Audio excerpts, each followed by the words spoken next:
이슈 토크입니다. 부산 해운대와 광안리 앞바다를 가로지르는 국내 최장 해상 관광 케이블카 사업이 3년여 만에 다시 추진되는 가운데 이 해상 케이블카 개발 계획을 둘러싸고 찬반 논란이 재점화되면서 사회적 관심이 커지고 있습니다. 관광 인프라 구축에 대한 기대와 공공재 개발이라는 우려가 엇갈리는 상황 속에서 남은 과제는 무엇인지 짚어보도록 하겠습니다. 부산대학교 도시공학과 김종구 교수, 동서대학교 관광학부 강혜상 교수와 함께합니다. 안녕하십니까? 안녕하세요. 네, 반갑습니다. 우선 이제 이야기를 좀 시작하기에 앞서서 두 분은 이 관광 해상 케이블카 도입에 대해서 어떻게 생각하시는지 좀 간단하게 교수님부터.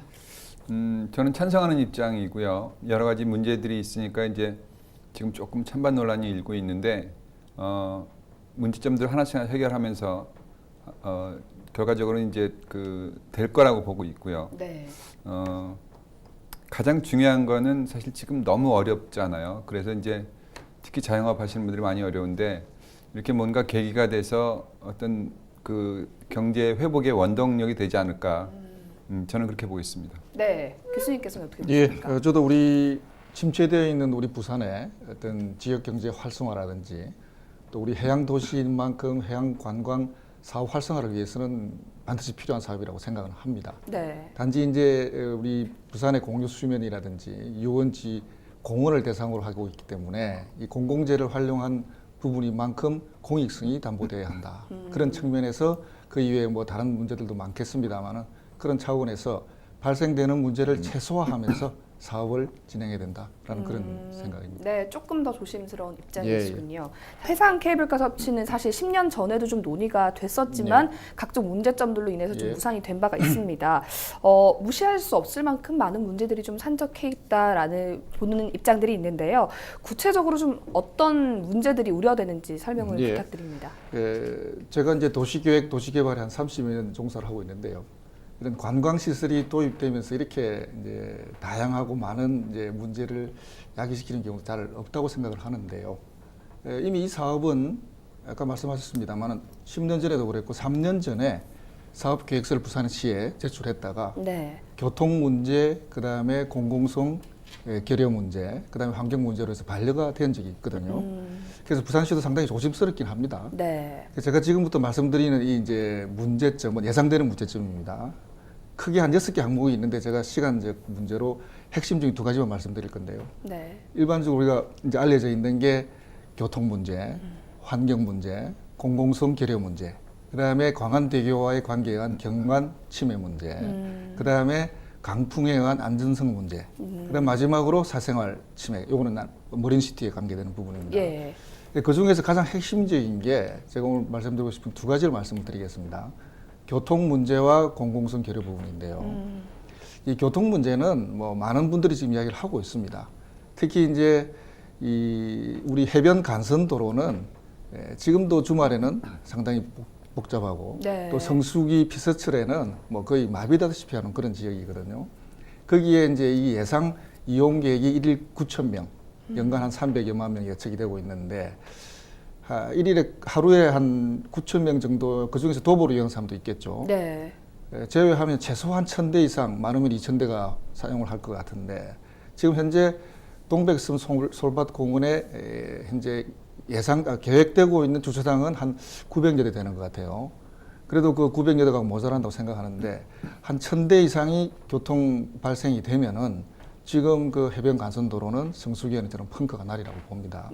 특히 이제 몇 년 후에 LCT가 또 이제 정부가 입주를 하게 되고, 그 다음에 또 마리나 계획이 또 있거든요, 해수부에.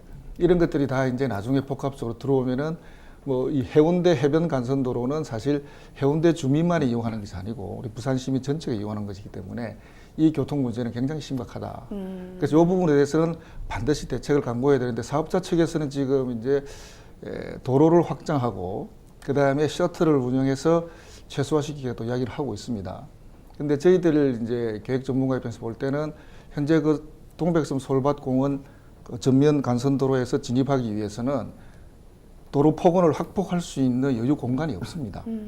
그렇기 때문에 그 도로 확장은 무리라고 보고 그다음에 셔틀을 이용한다 해도 결국은 이제 지하철역에서 셔틀이 운영이 되고 버스 경유상에서 운영이 될 건데 네. 그 아마 큰 문제가 좀 이용하기에 불편하지 않을까 이런 생각을 하고 마지막으로는 공공성 결여 문제입니다만은 이게 이제 솔밭공원은 유원지로 지정이 되어 있고 경관지구로 지정되어 있고 중점 경관관리지구입니다.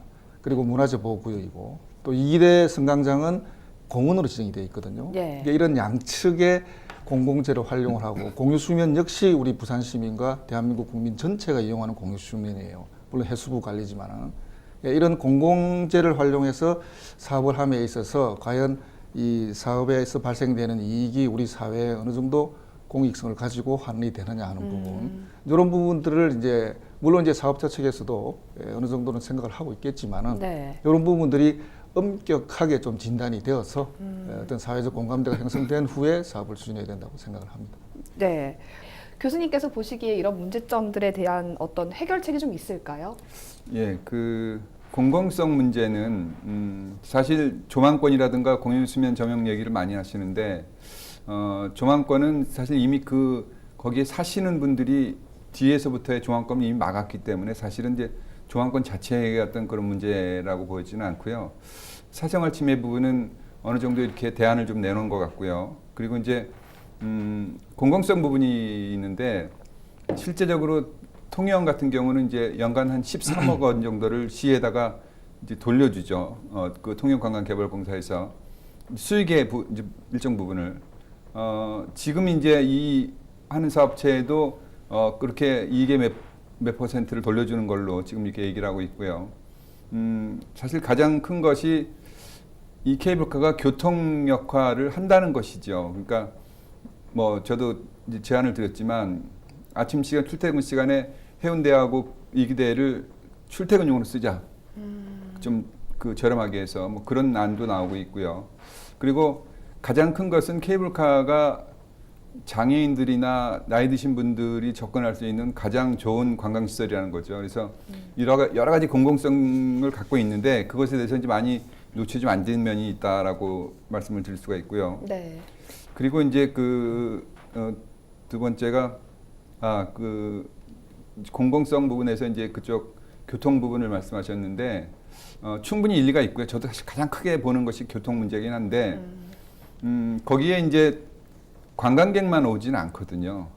부산 사람도 꽤 있다고 보는 입장이다 보니까 부산 계신 분들은 대중교통을 이용할 수 있도록 좀 저기를 하고 실제 멀리서 오는 사람들이 이제 승용차나 전세버스를 이용해서 오는데 전세버스는 크게 문제가 안 되는 것이 이제 내리고 이제 옆에 지나가면 되니까 그런데 이제 개별적으로 승용차를 가지고 오는 사람들을 계산해 보니까 지금 밀리는 거나 그분들 와서 밀리는 거나 큰 차이가 없다는 거죠. 어차피 이제 시즌에 밀리니까. 네. 그래서 뭐 여러 가지 이제 그 대책들이 있습니다. 근데 이제 궁극적으로는 말씀하신 그 부산 경남 지역의 케이블카 전라지역까지 해서 절반 이상이 다 시에서 운영합니다. 네. 근데 우리는 시에서 안 된다고 하는 입장이다 보니까 왜냐하면 지금 여러 가지 문제점들 해결해서 어떻게든 경제 회복을 위해서 이제 그걸 해야 되는 상황인데 지금 이제 뭐 그냥 놔둬라든가 환경 문제가 있다 여러 가지를 말씀하시니까 사실 추진하는 입장에서는 참 답답한 거죠. 예. 그리고 이제 저는 뭐 추진위나 이런 데랑 전혀 관계가 없지만 사실 가장 큰 목적은 경제 회복이고 그거 이상 사실 지금 중요한 가치는 없다고 보는 거죠. 예, 이 민간 사업자를 둘러싼 논란이 있고 있습니다.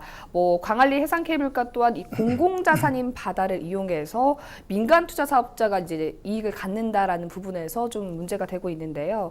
교수님은 이 부분에 대해서 어떻게 보십니까? 네, 이게 대규모의 이제 관광 시설이나 대규모의 SOC 시설을 우리 이제 공공기관에서 이제 건설하지 못할 경우에는 민간이 가지고 있는 재원이나 자원이나 그다음에 기술을 도입하는 경우가 있습니다. 예를 들어서 우리 광안대교, 그다음에 대티터널, 그다음에 해운대 울산 고속도로가 다 민자 사업에서 추진이 되었거든요. 네. 재정이 우리가 부족하기 때문에 자 그럴 경우에 이제 민간 투자법에 의해서 우리가 민간 투자 건설법에 의해서 사업비를 전체를 민간이 되고 그다음에 준공과 동시에 시설은 주무관청인 시에 반납을 시가 회수하는 거죠. 회수를 네. 하고 한 20년 정도의 운영권을 가지게 됩니다. 그래서 그 이용료를 가지고 이제 사업비와 이익을 충당하게 되는데 이 해상 케이블도 마찬가지거든요. 그래서 이게 민간 사업자가 이제 대량의 사업비를 투자를 해서 하는데 문제는 이게 우리 아까도 말씀을 드렸습니다만 이제 공공재를 활용해서 하는데 이게 나중에는 아마 사업 제안서를 시에 제출을 하게 되면 시하고 이제 협약을 맺게 됩니다. 그걸 이제 민간투자법에 의한 협약을 하게 되는데요. 그 협약 과정에서 우리 시가 아주 잘해야 된다고 봅니다. 만약 이 사업이 진행이 된다면은. 네. 그래서 기존에 이제 광안대교나 우리가 이제 대디터널 같은 거는 요금이 굉장히 다운시켜 놨지 않습니까? 예. 공공성이 강하기 때문에. 그런데 지금 송도 예를 들어 보면은 송도 해상 케이블카 경우에는 요금이 굉장히 비쌉니다, 지금. 예. 그래서 연간 수입이 상당한 걸로 저희들이 알고 있고 또 파급 효과도 물론 송도 지역의 경제 활성화에는 도움은 되고 있습니다. 하지만 그 이용료가 높기 때문에 민간 사업자에게 돌아가는 혜택이 너무 크다는 비판이 있고 우리 여기 해운대 이기대 해상 케이블도 마찬가지거든요. 네. 그래서 협약을 할 때 민간 사업자가 이익의 어느 정도 부분을 사회에 어떻게 환원할 것인지에 대한 부분이 협약서에 들어가지 않으면 네. 송도 해상 케이블과 같은 현상이 벌어지리라 보고 그 다음에 우리가 지금 이제 이 요금뿐만이 아니고 이 사업자의 가지고 있는 개발에 대한 어떤 의식이 저는 중요하다 보거든요. 예. 그래서 돈을 벌기 위한 사업이 아니고 이 사업은 우리 지역의 경제 활성화라든지 어려운 어떤 이 경기를 활성화시키는 그런 차원에서 사업을 한다는 의식이 좀 있다면은 완전한 어떤 이익을 목적으로 한 관광시설은 되지 않을 것이다. 네. 한 가지만 더 말씀을 드리면요. 마지막으로 최근에 제가 부산시의 도시균형발전위원회 위원장을 맡고 있는데 서부상권에서 사람들이 이제 클레임을 걸기 시작을 합니다. 예. 왜 우리 해양 관광 시설들은 다 동부산 쪽에만 치우치느냐. 그래서 이제 그런 얘기를 한번 한 적이 있거든요. 저희들이 만약에 낙동강이라든지 다대포 해안 지역에 이런 해상 케이블을 설치하면 어떻게 생각하십니까? 라고 물어보니 이제 조사를 한번 해본 적이 있습니다. 네. 자기들은 대환영이라는 거죠.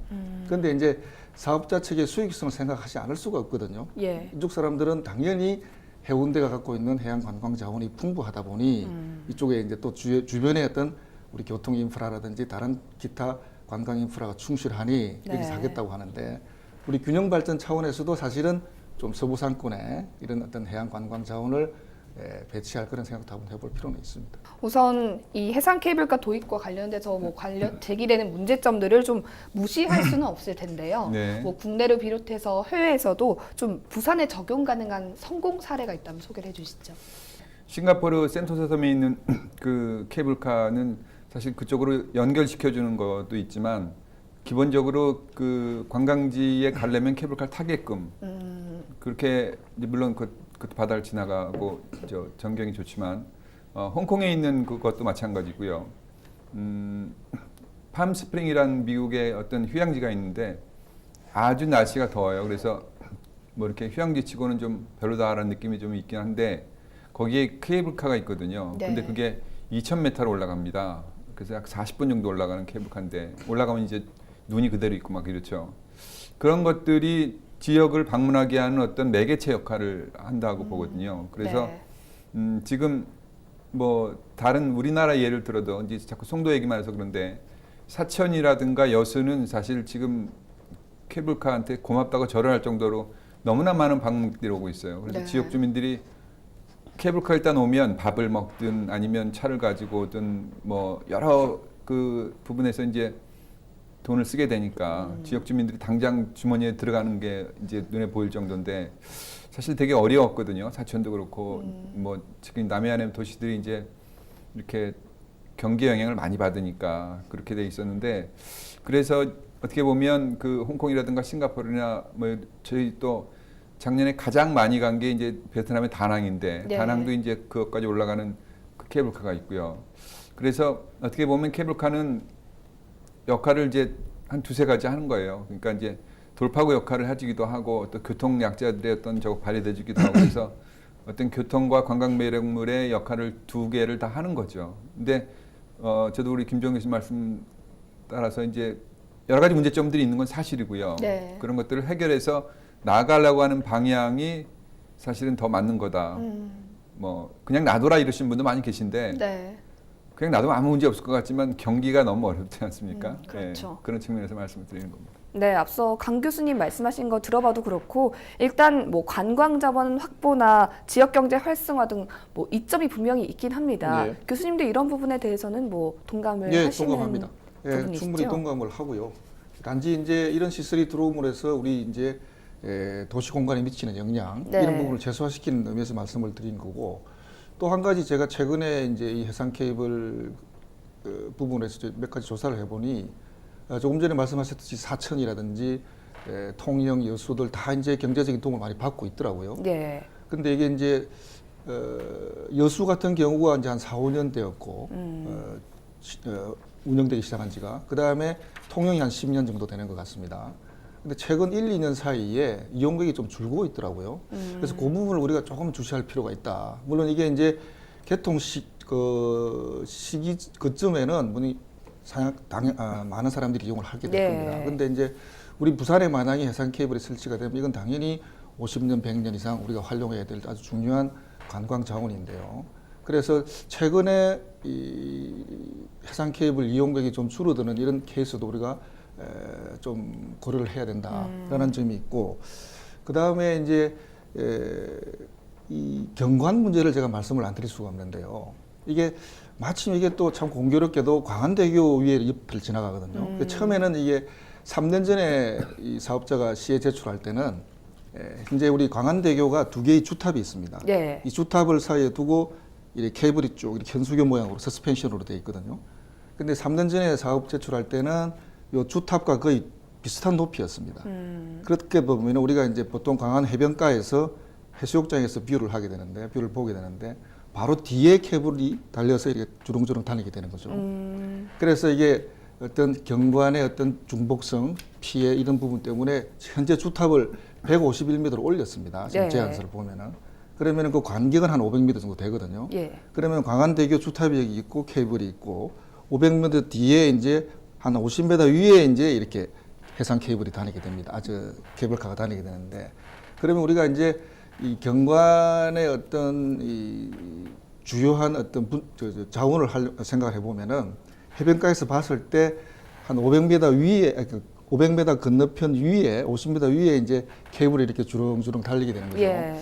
그래서 우리가 광안대교라 그러면 최근에 우리 부산시의 어떤 랜드마크나 상징적인, 특히 이 서스펜션 어떤 현수교이기 때문에 굉장히 경관적 수월성을 가진 랜드마크였거든요. 네. 그래서 물론 두 개가 다 동시에 시너지 효과를 가질 수는 있습니다만은 그런 부분에 있어서 이 경관 전문가나 도시 설계 디자인 전문가들이 상당히 좀 우려를 하고 있다, 이런 말씀도 드리고 싶네요. 예, 사실 이 개발에 대한 찬반이 좀 팽팽하게 나뉘고 네. 있지만 어떤 의견이 맞다 틀리다 할 수 없는 그런 의견인 만큼 사회적 합의와 공감대 형성이 가장 중요하지 않을까 싶습니다. 앞으로 해상 케이블카가 재추진된다면 어떤 부분을 가장 고려해서 좀 추진이 되면 좋을지 간단하게 강 교수님부터 말씀을 좀 부탁드립니다. 지금 이제 추진하자는 의견들이 계속 나오고 있고, 근데 이제 예전에 한번 잘 안 됐었기 때문에 신중하게 해야 될 필요성이 있을 것 같고요. 네. 저는 사실 가장 중요한 거는 그 민원들을 해결하고 가야 된다는 거죠. 뭐 마린시티나 뭐 계신 분들이 불편하다고 하면 그 불편을 최소화시킬 수 있는 그런 거를 해야 된다고 보고요. 가장 큰 문제는 교수님 말씀하셨던 교통 문제입니다. 저도 사실 주차 문제와 이 소통 문제가 제일 큰데, 그거는 사실 머리를 짜내고 시민들이 같이 의견을 주고 그래서 어떻게 보면 합리적인 저걸 찾아내는 것이 가장 현실적으로 필요하다고 보고요. 네.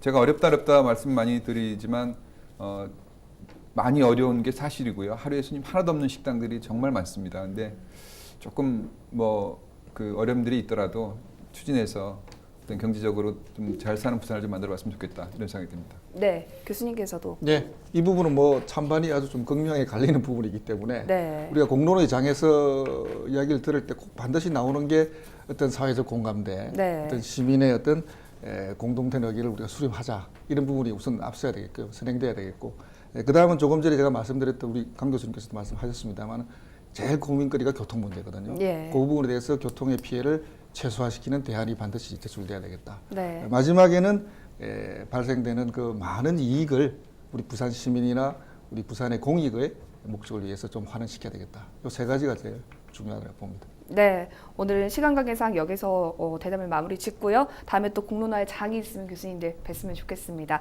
오늘 함께해 주셔서 고맙습니다. 감사합니다.